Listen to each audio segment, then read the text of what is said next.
Sada ćete biti još više šokirani. Dakle, apsolutno, mene je ovo iznenadilo. Vidjet ćete koliko se sljedeća priča, i molim vašu pažnju, uklapa u ovu priču. Dakle, u Britanskom domu Lordova, gdje se kroji ta svjetska politika, pričalo se o Bosni i Hercegovini. Vrlo ozbiljan skup sa Lordovima je pričao i Michael Rose, komandant UNPROFOR-a u Bosni i Hercegovini u vrijeme rata, a više je nastupao kao ruski general nego britanski, minimizirajući miješanje Rusije u balkansku i BiH politiku. Paddy Ashdown je nastupio, oštro i, kako sam kaže, a zvali smo ga nakon ove rasprave, pa je rekao i u toj raspravi i nama da je previše rekao od onoga što zna. Pogledajte ovu ekskluzivu, onako kratko u CD-u, a odmah nakon CD-a integralan snimak sa prijevodom nakon CD-a. Nisam vidio.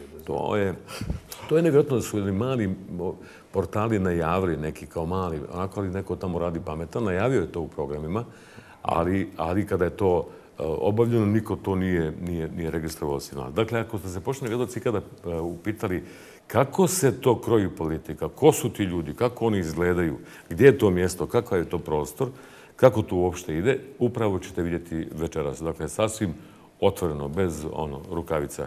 Dakle, gledanje ovog priloga i pažnja obavezne. Rose, good morning and welcome to this committee and thank you for agreeing to come and talk to us. Our minds are on our current inquiry, just beginning, which is on the situation in the West Balkans. Have they been, the apparent peace that has followed, is that fragile or is that real? Is the interstate and interethnic conflict still about to explode again, or can we look forward to a reasonably stable future? But whilst it's obviously clear that the Bosnian War was in the Balkans War was probably the most violent of all the conflicts that took place at that time, then I think we would all agree that today in Bosnia we see a rising trend of xenophobia, racial tensions, continuing corruption, evidence to meet the standards of good governance required by the European Union, a rising element of radicalization, particularly amongst the Muslim communities, and of course the country, because of the reluctance of the Bosnian Serbs to sign up to the dream of Dayton, which was a single nation, the country is still as fragmented, I think, as ever, and is actually at risk of being a failed state. Now, much of this tension and unhappiness in the region, I think, stems from the Dayton Peace Accord that, in my view, was built on a lie. The war finally came to an end in 1995, not because of the NATO bombing, but because in August of 1985, a Croatian-led force under Operation Storm invaded Bosnia from the west, and for Ops Storm was merely a staged, managed event that had been prearranged by Milosevic and Tudjman. Whether all this could bubble up again, and we could find ourselves back where we were. But the dangers, I think, of Bosnia becoming a failed state, I think, are quite great. I mean, particularly with the reluctance of the Bosnian Serbs to sign up to the idea of having a single entity in that country. But I think there is a serious danger. And then added on top of that, you've got the sort of jihadists who are coming through and being exported. What, in practical terms, can be done to prevent at least the likelihood, the possibility, or even the probability of it becoming a failed state? I mean, I don't think one should totally despair. There obviously is a lot of feeling amongst especially the displaced people, Serbs who live in Republika Srpska. You'd end up with the Croatian element moving across and joining Croatia, and then Europe having to sustain a tiny little unworkable state, a Muslim state in the middle. About Turkey, we've just had Mrs. I don't think they are. I mean, I think they would love to reinvent the old Ottoman Empire and have their same sort of influences in their old region. But that is just wishful thinking. But my experience of the Muslims of the Balkans, and I once had a discussion with one of the Saudi Arabian princes on the subject, who had actually been responsible for sending a mission there at the start of the Balkan Wars to find out about these European Muslims who they'd never heard of. And some imams went from Mecca and spent, I think, 6 weeks in Bosnia in particular, and went back saying these Muslims are not Muslims. They don't pray 5 times a day, they eat pork and they drink like fishes. But I don't think that actually will have much impact on people who are probably European in blood anyway. And part of the reason you gave for that was a particular nature of Islam in Bosnia-Herzegovina, very moderate form and so on. However, earlier on you talked about radicalisation inside Bosnia-Herzegovina, polarisation. But that's something that we should take an active part in, surely.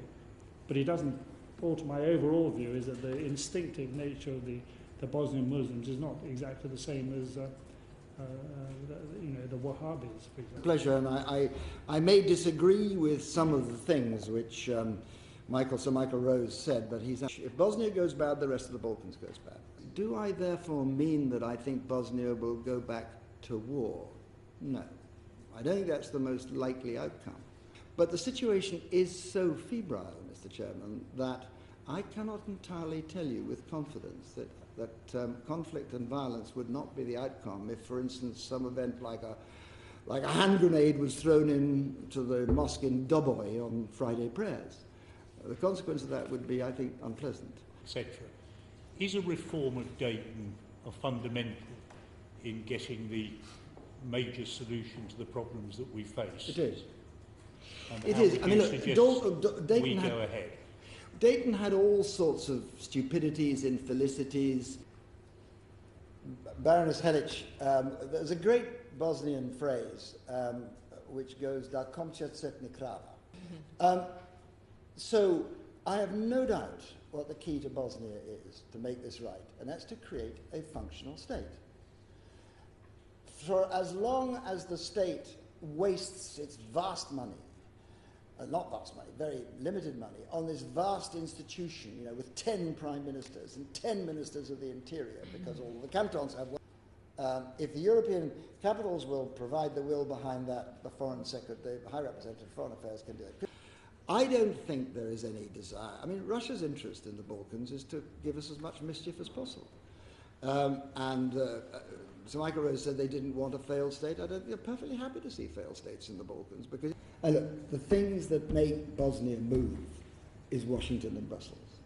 I remember saying to my good friends amongst the Bosnians that I thought that they were being killed by their silence. That was the silence of the Bosnian lambs, because the difficulty is driven by the politicians at the top who want to preserve the specificities of their ethnicity because it helps them to control power. And if you want to solve the problem of fissuperiousness with Mirko, with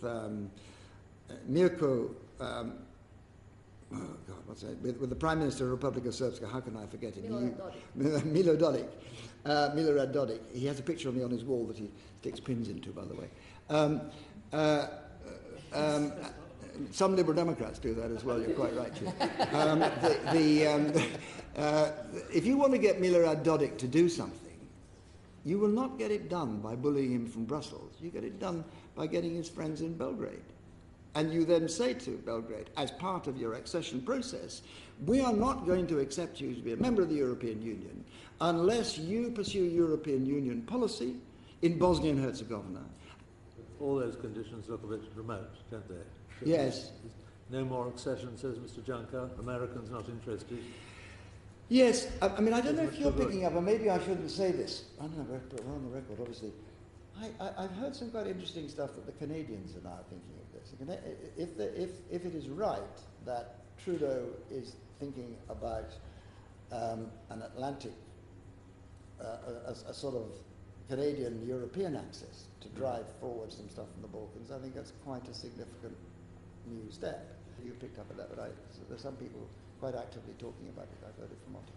2 sessions this morning have been dominated by Bosnia, and we haven't heard very much. We've heard a little, but I think I'd like to hear more with regard to the influence of Serbia in all. I mean, Republika Srpska, the Serbs do not want Republika Srpska to be part of Serbia.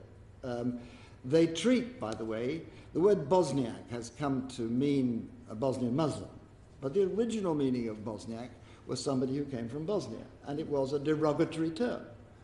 And in Belgrade, if you went to Belgrade, they use the word Bosniak in its derogatory hick, primitivno meaning, for the people who came from Banja Luka, Serbs though they were. It is important to them, but only in terms of the internal national politics. I don't think they've got any intention of doing anything, you know, which is reincorporating Republika Srpska into Belgrade. Banja Luka to ensure that Bosnia is seen as a dysfunctional state. Yep. So every time that these conditions need to be fulfilled, you have a last-minute withdrawal from the Banja Luka support for it. That is, Mr. Chairman, that is so true. That is exactly what the Prime Minister of Republika Srpska is doing. I don't think he's a nationalist. I think he's an opportunist in the same way as Milosevic was, and he uses nationalism as his lever. But his policy is exactly the same policy as the policy of Mirko Đukanović, the Prime Minister of Montenegro. And in Montenegro, they simply made the federation with Serbia completely unworkable until we lost patience and said, "Okay, have your own independence." And this is what is happening as well. And then, I'm afraid that he's also very cannily playing the ability to bring other European Union nations to the position which says they're never going to work together, let him get on with it, just let it happen. So he has diplomatic representation in Brussels, and I'm afraid to say Brussels officials see the diplomatic representative of Republika Srpska in Brussels. Excuse me, this is not a state. It's a man who pretends that he's got a state within a state. Why do we give any diplomatic representation? Or why do we pay any notice to these people?